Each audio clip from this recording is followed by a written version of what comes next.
Halo semuanya, kembali lagi sama kita Pokat Podcast Lebih Kata Pak. Kapan.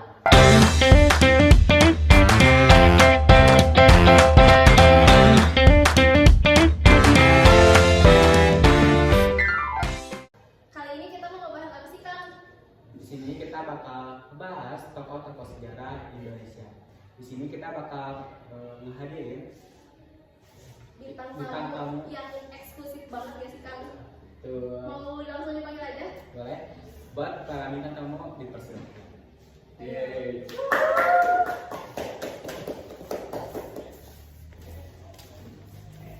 Kami.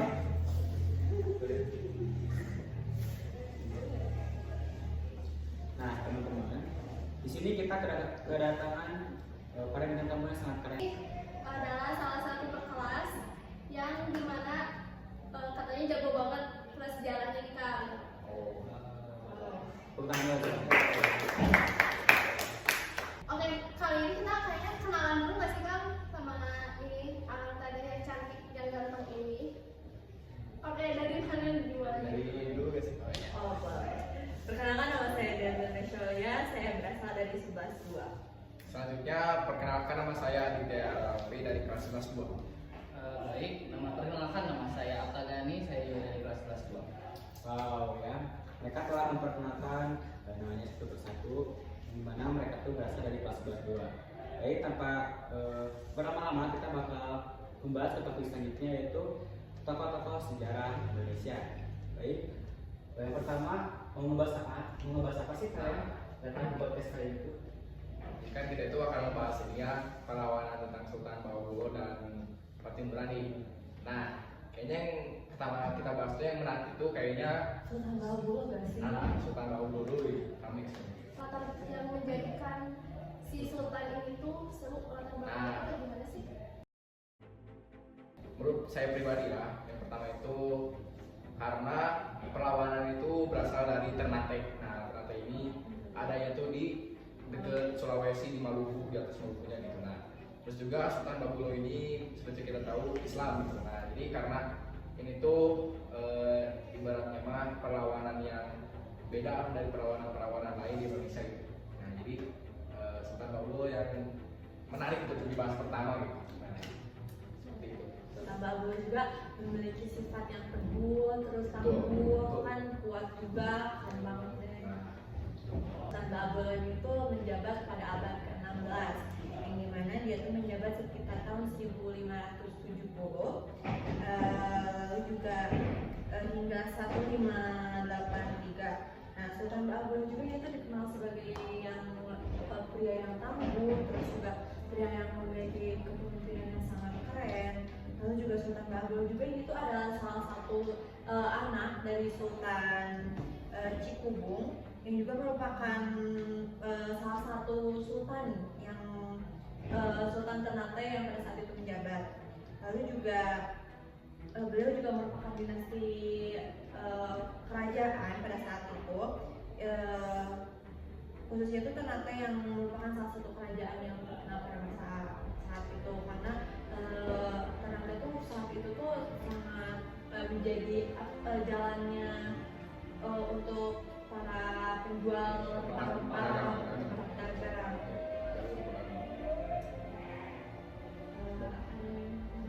Selain itu, salah satu faktor dari penyebab adanya perlawanan dari Sultan Baubulo kepada Portugis ini, salah satunya yaitu bentuk balas dendam pada Portugis akibat mereka telah membunuh ayahnya, yaitu Sultan Haiwan. Maka dari itu Sultan Baubulo ini punya dendam gitu, hal yang punya dendam, jadi ya berniat untuk melawan kota Portugis dengan menyatukan berbagai dinasti ataupun kesultanan di Ternate untuk bersatu melawan si Portugis ini. Nah, lalu juga untuk salah satu latar belakangnya itu yaitu kan Ternate ini sebagai jalur perdagangan antara yang menghubungkan antara Asia gitu. Nah, selain juga yang dikatakan sama Atta tadi tentang balas dendam ini, Sultan Baubulo juga awalnya tuh kesel gitu pada pihak Portugis, yang dimana pihak Portugis itu terlalu mengintervensikan internal dari Ternate itu sendiri. Jadi yang dimana Sultan Babolo ini menganggap gitu kalau Portugis ini tuh terlalu ikut campur dalam urusan-urusan kerajaan mereka seperti itu. Jadi dari situlah awal mula timbul rasa ingin melakukan perlawanan gitu kepada Portugis gitu. Cukup menarik ya. Makanya lama ya Bang. Mendengar ceritanya juga latar belakang Sultan Babolo itu cukup menarik dan seru juga ya. Betul. Saya pengen lebih tahu lebih lanjut lagi tentang Sultan Babolo itu selain latar belakang. Apa sih proses awal Sultan Babolo itu bisa melawan kerajaan Portugis? Nah, kan saya terdengar ada balas dendam, ada balas dendam. Apa sih proses awalnya? Boleh dijelaskan? Jadi proses awalnya itu tentunya Sultan Babolo ini nggak sendirian ya, mereka melawan di situ nggak sendirian, mereka itu menyatukan yang sudah saya bilang tadi ya, mereka itu menyatukan kekuatan antara seluruh kekuatan kesultanan di Ternate di Maluku itu sehingga mereka berhasil untuk menyerang benteng-benteng Portugis, sehingga akhirnya pada akhirnya itu Portugis berhasil untuk dikalahkan dan keluar dari Maluku. Berarti proses awal itu Sultan Babolo itu Kerajaan Ternate. dan pada akhirnya kerajaan Ternate itu keluar dari provinsi Maluku. Oh jadi gini, kerajaan Ternate itu berhasil mengusir Portugis. Nah, Portugis akhirnya itu Portugis itu keluar dari Ternate, di mana mereka tidak menjajah lagi si kerajaan tersebut dan tidak juga ikut campur dalam hal internal kerajaan tersebut. karena Portugis itu setelah kabur dari Ternate ini, Portugis itu lari ke Maluku nih, ke Pulau Maluku, yang dimana di Maluku juga ternyata melakukan perlawanan terhadap Portugis. Jadi Portugis itu lari ke ke Timor, yang dimana sekarang itu kita tahu tuh NTT, NTB dan Timor Leste. Yang dimana Timor Leste ini keturunan langsung dari Portugis itu, jadi mayoritasnya itu berbahasa Portugis dan bermuka Portugis di Timor Leste itu. Jadi itu penyebabnya. Proses Sultan Babolo untuk bisa memikirkan kerajaan itu sangat keren dan sangat seru ya untuk kita ketahui. Tadi ini udah ngejelasin proses awal sampai akhirnya ya. Nah, dari si proses itu tuh mereka tuh ada dampaknya nggak sih, apa entah itu jangka panjangnya atau dari jangka pendeknya? Nah, kita pengen tahu nih apa dampak dari setelah peperangan Sultan Babolo melawan kerajaan Ternate itu, apa sih dampak jangka panjang dan jangka pendek? Jadi si Sultan Huayu ini setelah meninggal dunia pasti akan digantikan oleh Sultan Babolo ini kan. Nah untuk jadi si Sultan Babolo ini menjadi raja di kerajaan Ternate. Lalu juga Sultan Babolo itu untuk menjadi memperkuatkan si rajanya atau itu tuh dia tuh menikahkan salah satu putri dari Lopez ini tuh adalah salah satu anak Portugis, bangsawan Portugis, yang dimana agar dia tuh bisa mempertahankan si jabatannya. Lalu dia juga menyuruh untuk si Lopez ini tuh membawa para si Portugis untuk dibawa ke hadapannya untuk dibawa secara hukuman mati. Salah satu dampaknya. Dan juga lalu dampak itu, ini dampak jangka pendeknya. Dampak jangka pendeknya itu yang pertama dari jangka pendek. Yang pertama itu setelah Portugis mengalami kekalahan dari Sultan Ternate, otomatis kan kalau di zaman sekarang mah trending, wah trending kayak ini Portugis kalah gitu sama Ternate.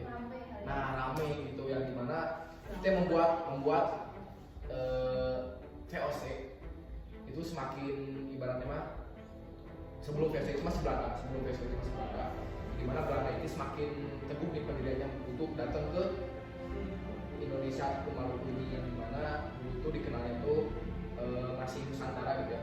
Jadi otomatis memperkuat Belanda ataupun meyakinkan keteguhan dari Belanda untuk datang ke Indonesia, yang dimana tidak lama kemudian setelah Portugis itu datanglah Belanda pun VOC gitu yang datang ke Indonesia untuk menjajah ataupun mengambil rempahnya seperti itu. Itu jangka pendeknya karena kekalahan dari Portugis seperti itu.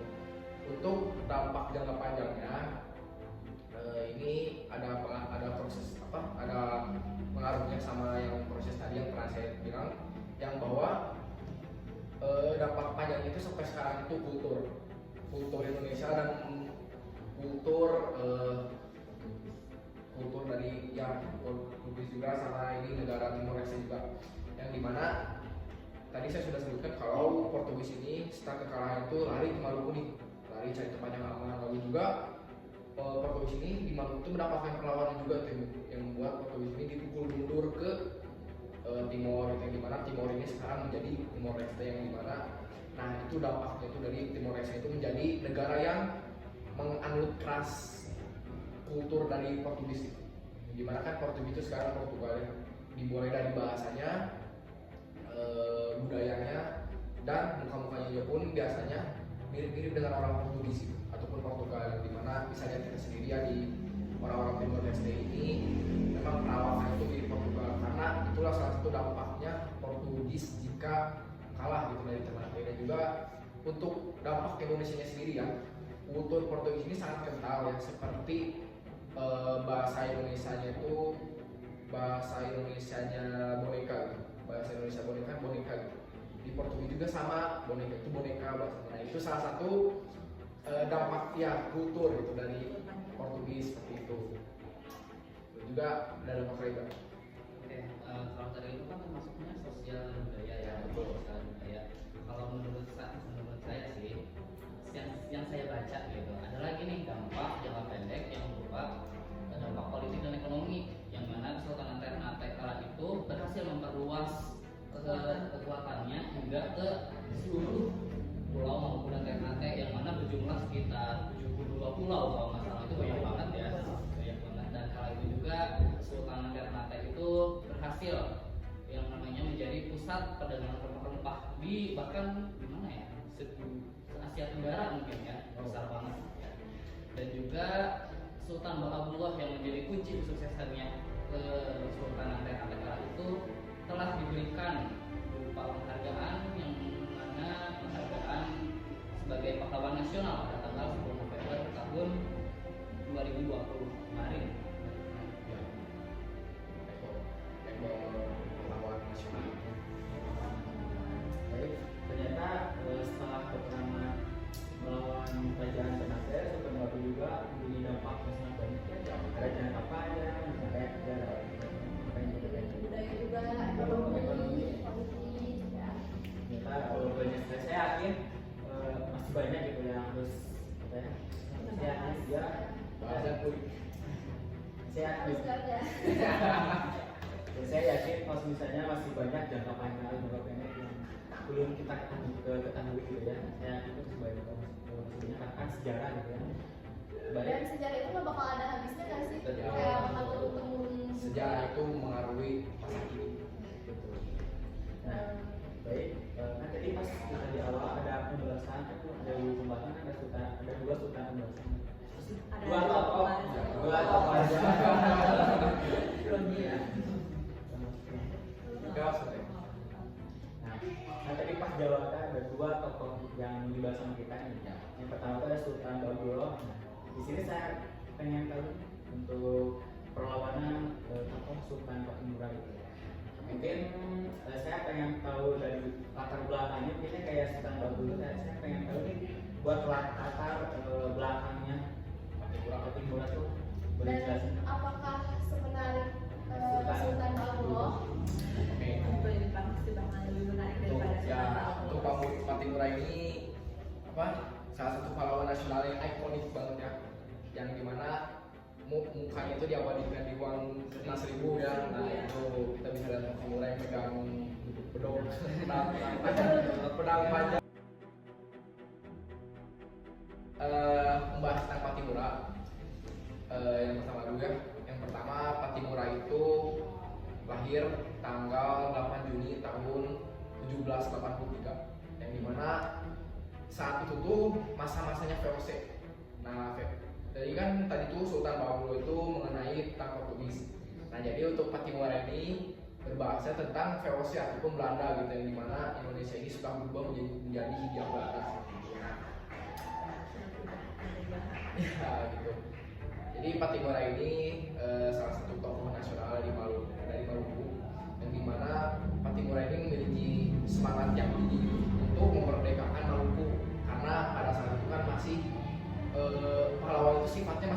kedaerahannya dulu persatuan gitu ya, di mana persatuan ini sudah ada semenjak dulu Tomo seperti itu. Nah jadi Pattimura ini yang pertama latar belakangnya mengapa Pattimura ini melakukan perlawanan. Yang pertama itu karena pihak VOC ini sangat semena-mena terhadap Maluku, dan di mana VOC ini membuat kebijakan-kebijakan seperti monopoli, terus itu pelayaran honi yang dimana sangat merugikan sekali itu, ataupun saat menyengsarakan rakyat Maluku khususnya gitu.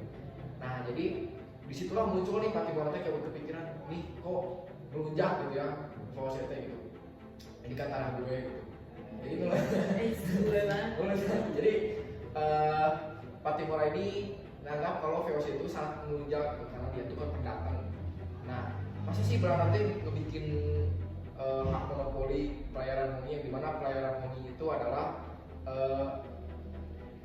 pihak VOC itu memperbolehkan melakukan monopoli itu dengan kapal-kapal perang gitu. Nah, jadi kan itu salah satu hak istimewa dari VOC ya.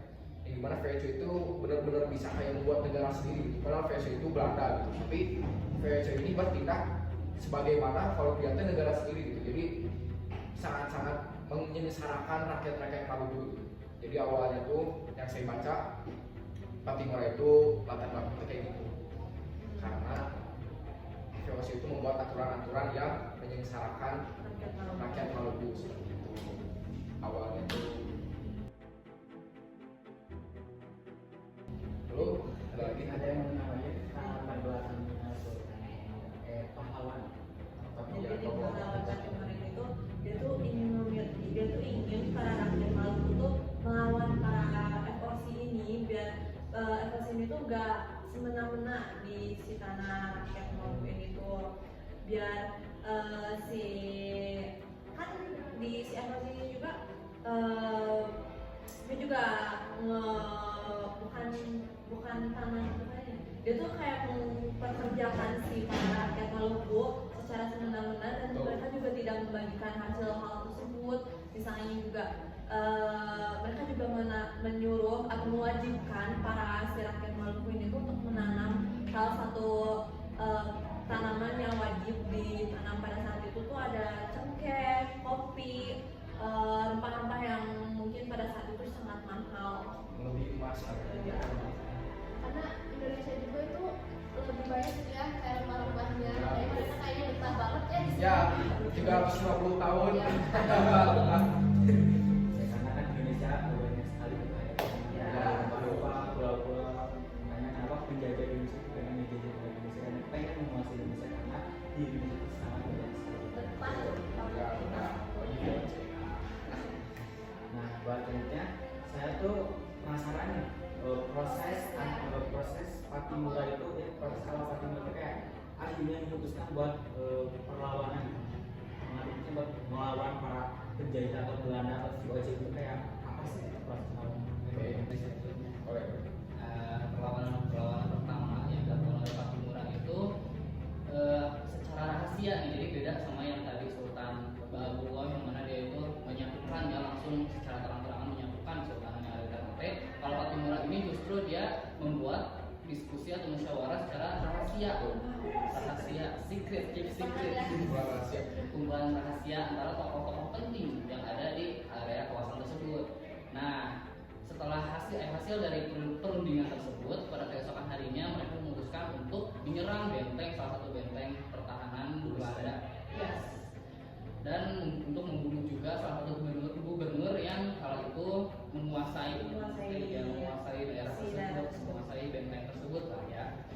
Yang mana pada puncaknya akhirnya Pattimura berhasil membunuh gubernur Belanda tersebut serta mengepung benteng yang menjadi pusat pertahanan Belanda di Maluku kala itu. Nah, setelah itu tuh Belanda itu sempat mengajukan gimana kalau kita damai aja agar nggak ada lagi tumpah darah. Tapi ternyata Pattimura itu ya nggak setuju dong, masa iya udah di apa ya namanya tuh, Kayak berkorban banyak. udah berkorban banyak, udah ditindas habis-habisan sama Belanda, mereka seenaknya aja minta maaf, minta damai, nggak mau dong. Nah, pada akhirnya Belanda itu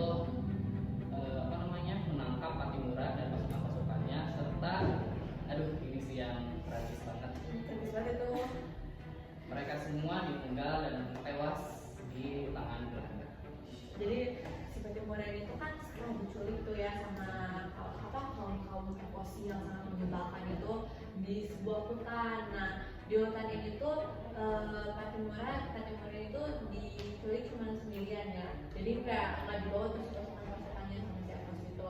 Terus si Pattimura itu dihantam habis-habisan sampai Pattimura yang awalnya melawan para invasi, sampai pada akhirnya Pattimura tidak lagi mempunyai kekuatan untuk melawan revolusi, hingga pada akhirnya Pattimura dinyatakan meninggal dunia. Tradisi soalnya. Nah, kalau ini ya, kalau dari yang saya baca gitu. Pertama tuh saya disebutkan sama Alta tadi ya, tentang perkumpulan rahasia sebagai paguyuban ya, paguyuban ini circle Maruko nih. Nah di situ tuh setelah berkumpulan rahasia atau berundingan rahasia ini, Pattimura ini untuk menyerang Belanda itu pertama itu dengan cara gerilya gitu ataupun secara diam-diam. Nah lalu pasukan Pattimura ini menyerang benteng Burgstede. Benteng Burgstede ini yang pertama itu dikuasai oleh Belanda atau VOC ya, dikuasai VOC. Lalu pasukan Pattimura juga itu menyerang kapal-kapal Belanda di pelabuhan, yang dimana setelah pasukan Pattimura menyerang kapal-kapal ini pasti VOC itu bukan orang lagi saat ya mereka banget, yang dimana kan kapal-kapal ini sebagai sumber logistik dan sumber perdagangannya VOC gitu, tapi dihancurin gitu kayak VOC kemana lagi nih gitu, gak bisa lewat, masih berenang gitu. Nah jadi gitu. Lalu juga setelah perang gerilya terus menyerang kapal-kapal VOC, terus menyerang benteng Burgstede. Nah disitulah yang pertama itu di benteng Burgstede ini yang pertama Pattimura ini menyerang secara langsung gitu kepada Belanda. Akhirnya itu pasukan Pattimura ini ya betul dapat menguasai benteng Burgstede ini gitu. Yang dimana sampai Pattimura ini dinyatakan meninggal juga, benteng ini tetap dalam pemilikan Maluku gitu, tidak atas dalam pemilikan VOC. Terus juga yang tragisnya ini ya, setelah tadi disebutin sama Diandra ya, dimana wah ini Pattimura ini sangat-sangat tragis gitu, dihantam beberapa kali di tongseng gitu ya sama VOCT. Wah benar-benar kacau banget. Dan di situ tuh dan cara meninggalnya tuh sangat tragis banget, yang dimana setelah di itu dan lalu si Pattimura dan pengikutnya ini sama Belanda tuh dihukum mati, tapi hukumannya itu setelah disiksa itu dipenggal dan digantung di depan benteng Victoria. Kalau di sini mah di Maluku itu adalah benteng Victoria adalah di videonya sini fotonya. Nah jadi kekuasaan VOC saat itu tuh menindak hukum si Pattimura dan pengikutnya ini menggunakan hukum mati itu, dan lalu digantung di depan benteng Victoria sebagai bentuk ataupun simbol kemenangan bagi VOC, bagi mereka ya. Bahkan nah setelah itu yang lebih tepatnya lagi ya, kalau lebih detailnya itu Pattimura itu meninggal itu tanggal 16 Desember tahun 1817, dan dimana ya 1817 ini 16 Desember udah akhir tahunnya. Nah jadi situ benar-benar kacau banget lah. Di Pattimura meninggal ini, Maluku ini benar-benar Kacau balau. Siaga banget. Jadi karena sebesar itu impact yang diberikan oleh Pattimura gitu terhadap Maluku ini ataupun ke perlawanannya dalam VOC seperti itu. Parahnya kasihan. Sangat bisa cerita dari pahlawan Pattimura itu, kayak kita bakal selalu teringat lagi dengan jasa-jasanya Pattimura. Apalagi orang-orang Maluku itu harus bisa mengingat jasa-jasa dari Pattimura itu, apalagi dari harus bisa melawan bangsa-bangsa VOC gitu ya, itu jasa-jasa pasti besar banget. Nah buat apa tanya? Apa ya? Dampaknya ya? Dampak. Kepo banget kan, karena tadi udah banyak banget impactnya tuh, terus apa sih dampaknya gitu? Terus yang tadi kan udah dari awal sampai tadi itu kayak kita menjelaskan kayak seru banget gitu Pattimura, apalagi dengan hukuman-hukuman juga yang tragis itu kayak wow ya. Sampai digantung gitu. Kayak di bangsa manusia itu kayak sejahat itu ya. Ya, Kejam banget, kejam banget. Bahkan kayak sampai saat ini tuh nama Patimura itu kan sangat dikenal gitu ya, bahkan sampai dijadikan bukan itu sampai dijadikan ini ya uang sebagai kita jual beli ya. Terus juga Patimura ini juga dijadikan nama jalan di berbagai kota seperti contohnya itu di Pontianak atau Kalimantan Barat ada jalan Patimura. Nah, buat ini Dampaknya ya. Patimura itu kan sebenarnya mah bukan nama aslinya gitu. Sebenarnya mah nama aslinya dari Patimura itu namanya itu kebaratan nih, namanya itu aslinya ya. Nama asli dari Patimura itu Thomas Matulesi. Nah, jadi Patimura ini tuh boleh banget. Jadi Patimura ini tuh emang nama Malukunya lah. Orang-orang sana itu emang apa nama awalnya tuh Barat, tapi setelahnya tuh nama suku. Misal kayak Thomas Matulesi. Thomas itu kan barat-baratnya gitu ya. Tapi Matulesi itu bahasa-bahasa Malukunya lah gitu. Nah, jadi nama si Patimura itu yang saya baca itu Thomas Matulesi itu. Nah, tadi saya mendengar kayak posisinya provinsi Maluku ya, Maluku ya, Ya. yang setelah ditinggal Patimura itu kayak sangat kacau balau gitu ya. Dari saya dengar dan saya tangkap gitu. Saya pengen tahu nih apa tuh dampak dari Patimura itu setelah meninggal nih bagi Maluku itu apa sih dampak jangka panjang dan jangka pendeknya? Boleh diceritain? Dampak baiknya tuh pasti banyak banget kan ya, seperti baik jadi menyentuhkan para rakyat Maluku, terus juga dapat merebut benteng apa Dustes, terus juga dapat menginspirasi pergerakan nasional buat para remaja pada saat itu, lalu juga dapat menyisakan ini apa ya, kayak membuat cerita yang sangat bagus gitu kan ya, dengan keteguhan dan kependiriannya, lalu juga karena keteguhan dan pendiriannya, dan pada saat itu juga sedang dalam masa penjajahan Belanda invasi, yang dimana mereka setelah kehilangan si Patimura ini tuh si para rakyat Maluku ini tuh mendapatkan siksaan lebih berat karena kehilangan karena kehilangan Patimura, sehingga tidak ada yang dapat membela si rakyat Maluku ya. Jadi si rakyat-rakyat ini tuh disiksa oleh para Belanda dengan cara tanam paksa sesuai tadi yang aku sudah bilang, tapi mereka tuh tanpa bayaran gitu. Terus juga menyebabkan setelah itu tuh menyebabkan rakyat Maluku semakin sengsara karena tidak adanya bayaran, rakyat Maluku juga tidak bisa mencari makan, lalu juga tidak bisa mendapatkan apa yang mereka hasilkan selama ini. Yang buat si masyarakat itu sengsara banget ya sih. Lagi dengan sistem anak paksa atau kerja paksa Itu kan pedih banget gitu ya. Masih sengsara gitu. ternyata dulu Belanda pas kecil itu kayak sangat kejam gitu. Ya, Kejam banget kayaknya pasti. Nah, tapi ada juga nih dampak buat si VOC-nya sendiri. Soalnya setelah VOC ini mengalami peperangan bersama Patimura dan pasukannya, VOC ini mengalami dampak itu ya. VOC ini mengalami kerugiannya sangat besar gitu. Kerugian dalam hal apa? Kerugian dalam hal logistik. Karena saat perang Patimura ini berlangsung kan, Patimura ini menyerang kapal-kapal VOC, yang dimana kapal-kapal inilah sebagai sumber Mereka untuk mencari apa sumber. betul, dengan cara tidak halal.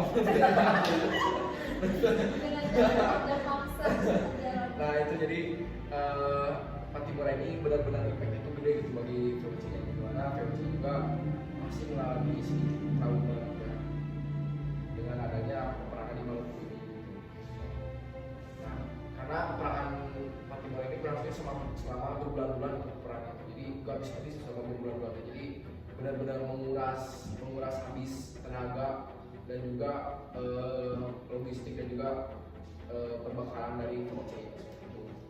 Wow, ternyata bukan hanya dampak buat Patimura aja, tapi ada juga dampak bagi VOC-nya. Ternyata yang menjajah waktu di Malaka punya dampak tersendiri ya. Saya baru tahu gitu sekarang. Mungkin itu bakal jadi pengetahuan saya juga. Terima kasih telah menjelaskan dengan cerita-ceritanya. Jadi kita berdua sangat mendapatkan Ya, mendapatkan pengetahuan ya, orang lebih gitu ya. Terima kasih. Nah, kerasanya waktu karena udah Berapa itu? kita udah ngobrol dari tadi udah menjelaskan kalau Sultan Babur dan Lawan Fatimura. itu nggak kerasa gitu ya dengan durasi yang cukup panjang. Sebenarnya mah kalau mau lebih panjang juga Masih bisa gitu. panjang, Wah, ya, masih iya, panjang harus- banget ya. Kayaknya nanti kita sampai nginep kayak di sini ya. Misalnya membahas itu sambil ngopi gitu. Wah itu mah panjang. Mungkin di next episode ya kita bakal mengundang lagi pas kita ada waktu ya. Karena kan durasinya pun hampir selesai. Saya mau benar ini kesimpulan dari kedua tokoh itu. Boleh dari Kesimpulannya. Oke, yang pertama dari Oke, boleh. Ini dari Akang apa nih boleh? Ya, kalau dari aku sih, kalau buat khususnya itu buat saat ini ya, kita nggak usah melihat sekilas balik ke belakang ya, kita fokus ke saat ini dan yang akan datang. Kalau dari aku sih, dari kita berkaca ke perjuangan mereka yang benar-benar dahsyat banget ya, itu pengorbanannya itu gila sih, luar biasa. Nah, kita ini sebagai remaja-remaja di zaman di era globalisasi ini sudah sepatutnya untuk terus menghargai ya, selalu menghargai perjuangan-perjuangan para pahlawan. Selain itu juga sekarang ini sebetulnya masih ada loh yang namanya penjajahan. Ya, betul. Masih ada. Kerasa banget sih. Soalnya era digital gak sih? Ya. Soalnya ya. Jadi penjajahannya wireless. Ya. Ya. Nah, jadi untuk apa ya, mengantisipasi yang meminimalisir serta untuk melawan juga penjajahan di era globalisasi ini, alangkah baiknya untuk kita semua nih sebagai remaja-remaja yang sebagai penerus bangsa ini juga untuk terus memperbaiki kualitas diri kita agar kita bisa terus memajukan bangsa ini dan terlepas dari jajahan bangsa lainnya yang gak diatur-atur lagi nih sama bangsa-bangsa asing. Ada lagi kesimpulannya mungkin dari saya dan Mungkin dari sikapnya ya, karena sikap mereka yang sangat teguh, pendiriannya juga, dan keberhasilan mereka untuk menyatukan suatu otak atau suatu pemikiran itu tuh sangat sulit ya. Jadi kepemimpinan yang mereka punya, kependirian yang mereka punya, lalu juga semangat yang membara pada saat itu dan perjuangan yang mereka kasih ke bangsa kita tuh sangat bukan cuma-cuma lagi, itu kayak keren banget. Makanya sebagai remaja pada saat ini atau sebagai anak bangsa pada saat ini lebih sebaiknya kita untuk memperjuangkan bangsa ini seperti apa yang aku bilang, kita juga harus lebih belajar dengan giat dan cara untuk membanggakan nama bangsa Indonesia ya, dengan kayak hal-hal yang lebih bermanfaat gitu, dan juga tidak pantang menyerah. Intinya mah kita harus teguh pendirian juga, terus jangan pantang menyerah buat melanjutin apa yang mereka sudah lakukan di masa lalu ya. Ya betul. Jadi intinya mah jadikan sejarah adalah pengalaman, jadikan hari ini adalah usaha, dan jadikan hari esok adalah harapan. Kata-kata baik, mungkin cukup sekian saja dari podcast kita. Sudah, terima kasih yang sudah dari apa Raya dan Diana sudah mau menyempatkan atau menyisihkan sedikit waktunya untuk datang ke podcast hari ini. Ini namanya apa ya? oh iya. Mau Kita pindah kemana ini? ya, jadi buat nama podcastnya itu apa sih? Jadi podcastnya tuh Pokat, yaitu Pokat. podcast Lobby Katapa. Lobby kata apa guys? Ingat ya, lobbynya kayak gini. Jadi Ya, pengen jadi mungkin sekian saja ya dari kita. Sebenarnya terima kasih lagi sekali lagi. Saya Zelita. Saya Nika, pamit untuk undur diri. Wassalamualaikum warahmatullahi wabarakatuh. See you. Dadah.